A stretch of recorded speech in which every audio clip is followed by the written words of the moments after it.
কোরআন কারীমের মধ্যে আল্লাহ তাআলা বলেন ওফি আনফুসিকুম, তোমরা নিজেদের নিয়ে চিন্তা ফিকির করো, তাহলে তোমরা আল্লাহকে পেয়ে যাবে।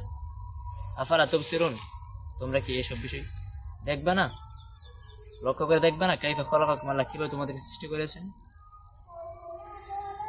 প্রিয় ভাই বন্ধুগণ, যদি আমরা লক্ষ্য করি আধুনিক বিজ্ঞান এবং ইসলামকে নিয়ে একসাথে, তাহলে আমরা সত্যিকার অর্থেই মাথা করি আল্লাহর সামনে সেজদা অবনত হতে বাধ্য।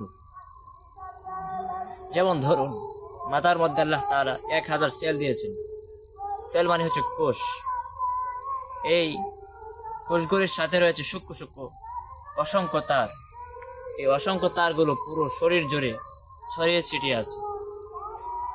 70 মাইল গতিতে প্রত্যেকটা অঙ্গ প্রত্যঙ্গের খবর মস্তিষ্কে চলে যায়।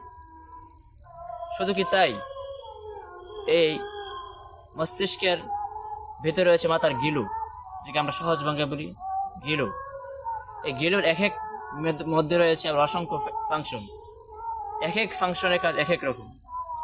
কোনো ফাংশনের কাজ হচ্ছে আনন্দ, কোনো ফাংশনের কাজ হচ্ছে বেদনা, কোনো ফাংশনের কাজ হচ্ছে অন্যান্য বিনোদনমূলক যে ভোগ্যর যে বিষয়গুলি আছে এগুলিকে উপভোগ করা। শুধু এটাই না, আমরা জিহ্বার দিকে লক্ষ্য করি, তাহলে আমরা দেখতে পাই আল্লাহ তাআলা আমাদেরকে জিহ্বা দিয়েছেন। কোরআন কারীমের মধ্যে আল্লাহ তাআলা বলেন ওয়ালিসানাহু ওয়া শাফাতাইন, জিহ্বার ভিতরে রয়েছে 3000 আস্বাদন স্তর। ভাবলে আল্লাহর সামনে সেজদা অবনত হতে মাথা বাধ্য হয়ে আসে। আল্লাহ তাআলা আমাদেরকে চোখ দিয়েছেন, এই দুটো চোখ, চোখের মধ্যে রয়েছে 130 মিলিয়ন লাইট সেট করা আছে। আল্লাহ তাআলা আমাদেরকে চামড়া দিয়েছেন শরীরের ভিতরে। আধুনিক চিকিৎসা বিজ্ঞান গবেষণা করে দেখেছেন কি পরিমাণ চামড়া রয়েছে। 9768 প্রকার চামড়া রয়েছে। যদি আল্লাহর এই সমস্ত আধুনিক চিকিৎসা বিজ্ঞানকে আমরা একটু বাস্তবতার সাথে মিলাই, তাহলে আল্লাহর সামনে বিদ্রোহ করা তো দূর কি বাদ, সেজদা অবনত হয়ে মাথা চলে আসবে আল্লাহর দরবারে। কোরআন কারীমের একটা আয়াতের মধ্যে আছে, সূরা হামিম আস-সিজদা এর 20 নম্বর আয়াতের মধ্যে আছে, হাত্তা ইযা মা জাউহু শাহিদা আলাইহিম সামউহুম ওয়া আবসারুহুম ওয়া জুলুদুহুম বিমা কানু ইয়ামালুন। এখানে বলা হয়েছে কান, চোখ, চামড়ার সাক্ষ্য দিবে, চামড়ার সাক্ষ্য দিবে। আধুনিক চিকিৎসা বিজ্ঞানের আলোকে চামড়া যদি হয় 9768 প্রকার, আর এই সবগুলি চামড়া যদি আমাদের পক্ষে সাক্ষ্য দেয়, বিপক্ষে সাক্ষ্য দেয়, অবস্থাটা কি পর্যায়ের ভয়ানক হবে ভাবলে অবাক লাগে। তাছাড়া আল্লাহ তাআলা আমাদের প্রত্যেকটা মানুষকে চলার জন্য একটা হাড় দিয়েছেন। হাড়টা কি? হাড়টা হচ্ছে সংকোচন এবং সম্প্রচারণ। এই সংকোচন হচ্ছে, এই সম্প্রচারণ হচ্ছে।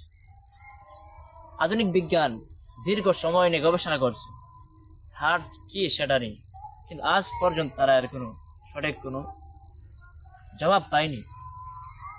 বুখারী মুসলিমের হাদিস, ইবনে মাসউদ রাদিয়াল্লাহু তাআলা আনহু সূত্রে বর্ণিত, সে হাদিসের মধ্যে এসেছে কতিপয় ইহুদি নবীজি সাল্লাল্লাহু আলাইহি ওয়াসাল্লাম নবুয়ত এর প্রমাণের জন্য কিছু লোককে নবীজির কাছে পাঠিয়েছিল। তাদের 3টা প্রশ্ন ছিল গুরুত্বপূর্ণ। এর মধ্যে একটি অন্যতম প্রশ্ন ছিল রূহ কি, হার্টটা কি।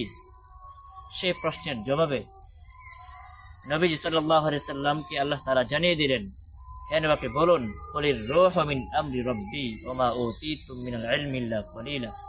আপনি বলুন হার্টটা এটা আসলে আল্লাহ তাআলার পক্ষ থেকে আদেশ ছাড়া কিছু না। শুধু কি তাই, আল্লাহ তাআলা আমাদের প্রত্যেকটা মানুষের ভেতর 22 ফিট লম্বা খাদ্যনলী দিয়েছেন, অথচ এত লম্বা খাদ্যনলী আমাদের দরকার হয়নি। আল্লাহ তাআলা আমাদের ইহসান করেছেন, যদি কোনো সময় মানুষ কোনো কারণেই তার খাদ্যনলীতে সমস্যা হয় যেন কেটে ফেলে সে তার বাকি জীবন পার করতে পারে। এই জন্যই আল্লাহ তাআলা সেই ব্যবস্থা করে রেখেছেন। শুধু তাই না, আল্লাহ তাআলা আমাদের প্রত্যেকটা মানুষকে 2টি কিডনি দিয়েছেন, অথচ 2টি কিডনি লাগে না, একটা কিডনি হলে হয়ে যায়। এই কিডনির কাজ কি? শরীরের বিষাক্ত পদার্থগুলিকে শনাক্ত করে এবং প্রস্রাবগুলিকে ছেঁকে ছেঁকে বের করে। আল্লাহু আকবার। এক একটা অঙ্গ যদি কোনো সময় অসুস্থ হয়ে যায়, এগুলি 100 কোটি টাকা দিয়েও ঠিক করা সম্ভব না। আল্লাহ তাআলা আমাদের উপর এই সমস্ত অঙ্গ সুস্থ রেখে কি পরিমাণ ইহসান করেছেন। সময় যত ঘনিয়ে আসবে, বিজ্ঞান যত উন্নতির সাগরে হাবুডাবু খাবে, ততই কোরআন বোঝা আমাদের জন্য